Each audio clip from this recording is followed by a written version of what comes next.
Hello everyone. आज की video में हम देखेंगे कि ट्रेडिंग एंड पीएनएल अकाउंट कैसे बनता है। तो हमारा जो प्रोसेस था सबसे पहले वो था, जैसे कोई फाइनेंशियल ट्रांजैक्शन होती है हम उसकी एंट्री करते हैं जर्नल में। फिर जर्नल से हम लेजर अकाउंट्स बनाते हैं। लेजर से हम ट्रायल बैलेंस बनाते हैं। ट्रायल बैलेंस अगर मैच कर रहा है तो फिर हम ट्रेडिंग एंड पीएनएल अकाउंट बनाते हैं। तो हम सीखेंगे आज ट्रेडिंग एंड पीएनएल अकाउंट कैसे बनता है। तो आप देख सकते हैं ये हमारा ट्रेडिंग एंड पीएनएल अकाउंट है। उसका फॉर्मेट है एक्सपेंसेस, अमाउंट, इनकम और अमाउंट।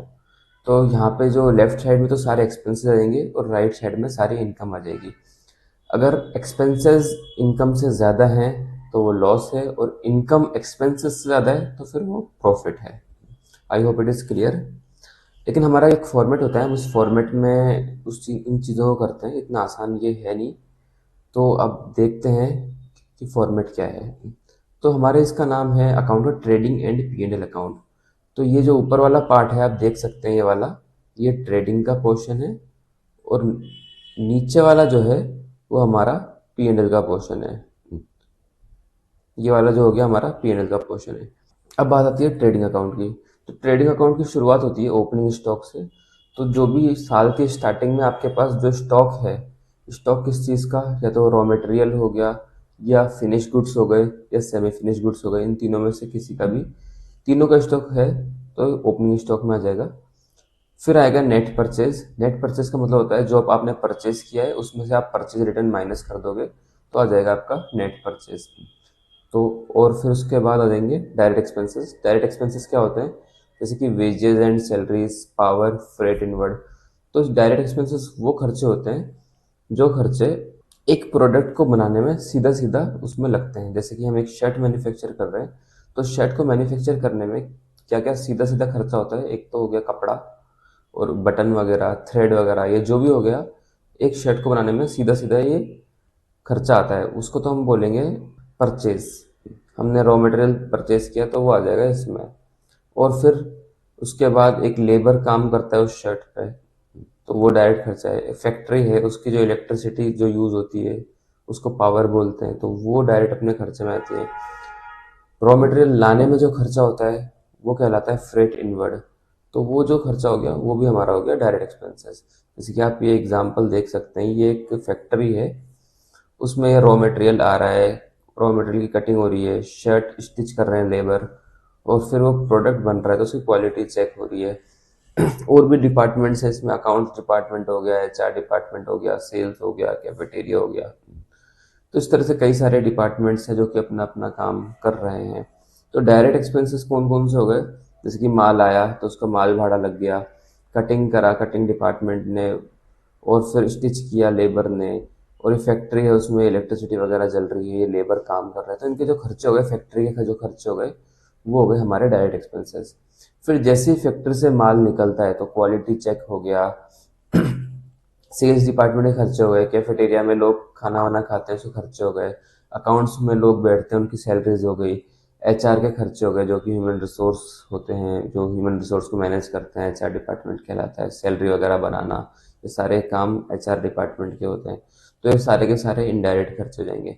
ये डायरेक्टली एक प्रोडक्ट से रिलेटेड नहीं है, ये सारे इनडायरेक्ट खर्चे हो जाएंगे।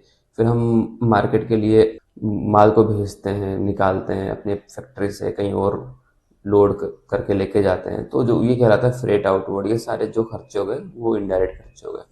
तो जो डायरेक्ट खर्चे और डायरेक्ट इनकम हो गई वो आती है ट्रेडिंग अकाउंट में, और जो हमारे इनडायरेक्ट खर्चे हो गए और इनडायरेक्ट इनकम हो गई वो आते हैं हमारे पीएनएल में। तो आप देख सकते हैं ये जो है अपना ट्रेडिंग अकाउंट है, जिसमें opening stock, net purchase, direct expenses आ गए, और यहाँ पे आ गई इनकम में सेल्स, नेट सेल्स यानी कि सेल्स माइनस सेल्स रिटर्न, और आ गया क्लोजिंग स्टॉक। तो ये हमारे हो गए डायरेक्ट खर्चे ट्रेडिंग अकाउंट। और ऐसे ही पीएनएल अकाउंट होता है, इसमें भी देखो आप इनडायरेक्ट एक्सपेंसेस, देखिए एक फैक्ट्री है इसका रेंट जाएगा, इसमें कुछ खराबियाँ होती है तो रिपेयर मेंटेनेंस के खर्चे होते हैं, इंश्योरेंस का खर्चा हो गया, जो कि सैलरीज वगैरह हो गई, जो कि दूसरे डिपार्टमेंट्स में लोग हैं, एचआर, सेल्स, अकाउंट्स वगैरह, इन लोगों की सैलरी हो गई। कैफेटेरिया के खर्चे हो गए, जो कि कैफेटेरिया में लोग बैठ के खाना खाते हैं, चाय पीते हैं, तो यहाँ के खर्चे हो गए। पैकिंग एक्सपेंसेस, आप माल निकालोगे तो पैकिंग वगैरह करोगे तो पैकिंग एक्सपेंसेस हो गए। फ्रेट आउटवर्ड, आप माल निकालोगे तो एक ट्रांसपोर्टेशन का जो खर्चा हो गया वो फ्रेट आउटवर्ड कहलाएगा। आपने माल बेचने के लिए किसी को कमीशन दिया सेल्समैन को, तो वो कमीशन का खर्चा हो गया। क्वालिटी चेक के लिए माल जाता है लेबोरेटरीज वगैरह। कई बार इन हाउस क्वालिटी डिपार्टमेंट भी होता है, क्वालिटी कंट्रोल डिपार्टमेंट। तो इनके जो खर्चे हो गए, इनकी सैलरीज हो गई, वो सारी की सारी क्वालिटी चेक एक्सपेंसेस में आ गई। इलेक्ट्रिसिटी एंड वाटर, जो फैक्ट्री में इलेक्ट्रिसिटी लगती है वो तो कहलाती है पावर, जो कि हमने देखा था कि वो अपना डायरेक्ट खर्चे में आ गई, जैसे कि ईयरली पावर वो गई हमारे डायरेक्ट एक्सपेंस में। लेकिन जो दूसरे डिपार्टमेंट है उसमें भी इलेक्ट्रिसिटी और वाटर का यूज़ होता है, तो वो आ गई इनडायरेक्ट में। बैंक चार्जेस, कई बार हम बैंक का खाता खुलवाते हैं तो बैंक मेंटेनेंस के लिए कुछ चार्जेस आपसे लेता है, जैसे कि एसएमएस आपको भेजा तो चार्ज लेगा, ईमेल भेजेगा तो चार्ज लेगा, आपका खाता मेंटेन कर रहा है तो उसको चार्ज लेगा, तो बैंक चार्जेस हो गए। इसी तरह से कुछ इनडायरेक्ट इनकम होती है, जैसे कि स्क्रैप है, आपने माल बनाया, कुछ स्क्रैप बच गया तो आपने स्क्रैप को बेचा है, तो वो आपकी इनडायरेक्ट इनकम हो गई। कमीशन रिसीव किया है किसी से, वो इनडायरेक्ट इनकम हो गई। प्रॉफिट और इन्वेस्टमेंट, आपने कहीं इन्वेस्टमेंट कर रखा है, उस पर आपको कुछ प्रॉफिट हो रहा है, तो ये भी इनडायरेक्ट इनकम है। बैंक इंटरेस्ट, आपने खाते में पैसे जमा करवाए, अगर वो आपको इंटरेस्ट दे रहा है तो ये भी आपकी एक इनडायरेक्ट इनकम है। तो आई होप आपको समझ में आया होगा कि डायरेक्ट एक्सपेंस क्या होते हैं, इनडायरेक्ट एक्सपेंस क्या होते हैं, डायरेक्ट इनकम क्या होती है, इनडायरेक्ट इनकम क्या होती है। अब एक क्वेश्चन आपको दिमाग में आना चाहिए कि आपने बोल दिया सर कि ठीक है एक्सपेंसेस इस तरफ लिखे जाएंगे और इनकम सारी इधर लिखी जाएंगी, तो ये स्टॉक का क्या लेना देना है, स्टॉक हम क्यों लिख रहे हैं, ओपनिंग स्टॉक लिख रहे हैं एक्सपेंसेस में, क्लोजिंग स्टॉक लिख रहे हैं हम इनकम में, इसका ये लॉजिक क्या है। इसका लॉजिक हम इधर देखते हैं। हम इधर देखते हैं, एक चीज़ होती है ग्रॉस प्रॉफिट कैसे निकलता है, sale minus cost of goods sold plus direct expenses. अब बात आती है कॉस्ट ऑफ गुड्स सोल्ड क्या होते हैं। कॉस्ट ऑफ गुड्स सोल्ड होते हैं opening stock plus purchase minus closing stock. कुल मिला के आपका कंजम्पशन है। जब तक आपका कंजम्पशन हमें पता नहीं होगा तो हमें प्रॉफिट पता नहीं चलेगा। मैं इसको कुछ एग्जाम्पल की तरह समझाता हूँ, आप इधर देखिए। जैसे कि फॉर एग्जाम्पल, आपके पास 20 रुपये हैं, आपने 20 रुपये से बिजनेस चालू किया। आपने क्या किया, 20 रुपये से बिजनेस चालू किया। आपने एक 20 रुपये में एक ब्लू पेन खरीदा और एक ब्लैक पेन खरीदा। ब्लू पेन की कीमत 10 रुपये थी, ब्लैक पेन की कीमत भी 10 रुपये थी। अब हुआ क्या, आपने 20 रुपये का परचेज तो कर लिया। ये परचेज जो किया आपने कितने का किया, 20 रुपये का किया। ठीक है, अब आपने एक ब्लू पेन बेच दिया। जो ब्लू पेन है आपने सेल आउट कर दिया, कितने में, मान लो फॉर एग्जांपल 40 रुपये में। तो अब आपसे क्वेश्चन ये है कि आपको प्रॉफिट कितना हुआ। आप बोलोगे कि मैंने परचेज किया था 20 रुपये का, मैंने माल बेचा 40 रुपये का, तो मेरे को 20 रुपये का प्रॉफिट हो गया। बट ऐसा नहीं है। आपने परचेज किया था 20 का, लेकिन 20 का परचेज किया था तो, लेकिन उसमें से 20 में से 10 रुपये का जो स्टॉक था वही आपने बेचा है, और 10 रुपये का स्टॉक आपके पास पड़ा हुआ है। तो आपका जो प्रॉफिट होगा 20 रुपये नहीं, 10, आपका प्रॉफिट होगा 30 रुपये। कैसे, कि आपने, आपका जो स्टॉक पड़ा हुआ है वो भी तो बाकी है, और आपने स्टॉक कितने का बेचा है, 10 रुपये का। सो आपका जो COGS हो गया वो हो गया 10 रुपये, और आपने सेल कितने का किया, 40 रुपये। तो आपका जो प्रॉफिट होगा वो होगा 30 रुपये का।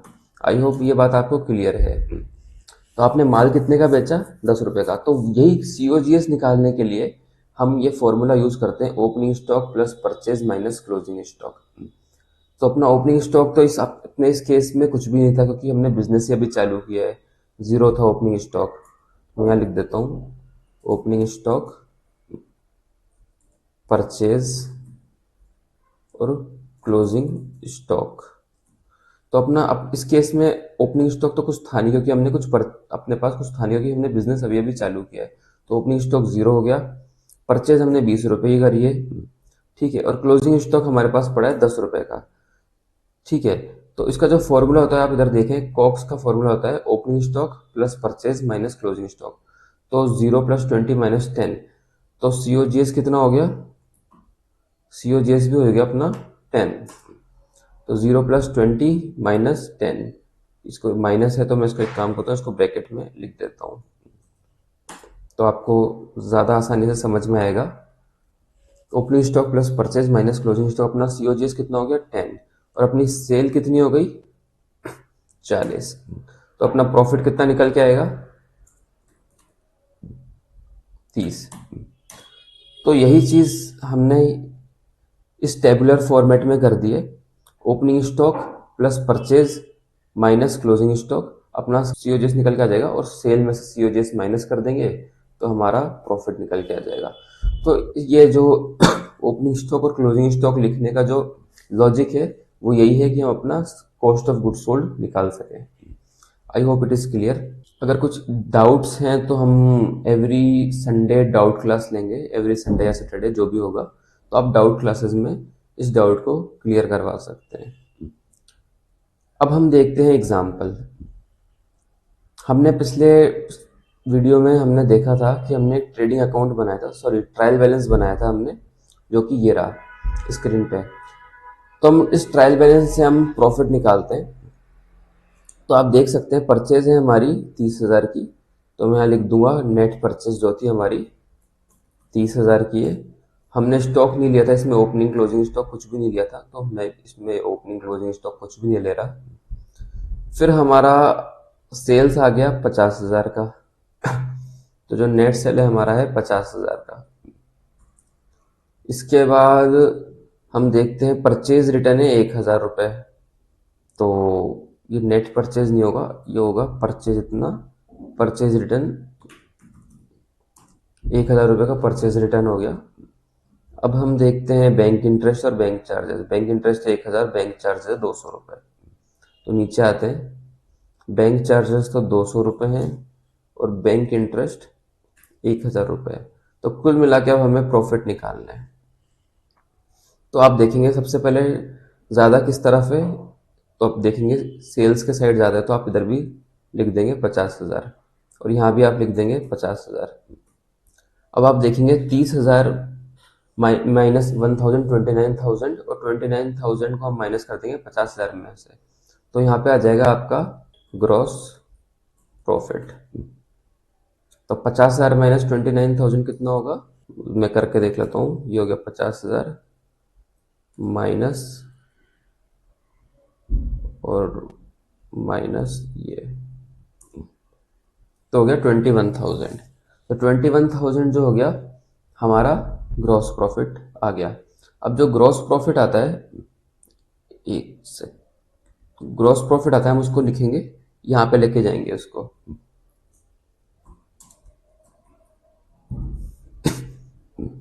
तो ग्रॉस प्रॉफिट हमारा कितना था 21,000, तो मैं इसको ले जाऊंगा इनकम में। तो ये ट्रेडिंग पीएनएल अकाउंट जो होता है एक तरह से नॉमिनल अकाउंट होता है। तो ये debit all expenses and losses, credit all income and gain. So हम इसको यहाँ से लेके इधर credit side, income and gain side लिया है, तो अब हमारे इधर सारी इनकम एक साथ आ जाएंगी। तो ग्रॉस प्रॉफिट 21,000 हो गया, बैंक इन्वेस्टमेंट 1,000 हो गया, बैंक चार्जेस 200 रुपये हो गया। तो ज़्यादा किस तरफ से हम उस तरफ प्लस कर देंगे। ये आ गया हमारा 22,000 और इधर भी मैं लिख दूंगा सेम 22,000। तो आप देख सकते हैं हमारा जो इनकम है वो ज़्यादा है और खर्चे हमारे कम है, तो यह हमारा आ जाएगा नेट प्रॉफिट। थोड़ी आपको प्रैक्टिस करनी पड़ेगी इसकी, मैं कुछ असाइनमेंट्स भी आप लोगों को प्रोवाइड करवा दूंगा।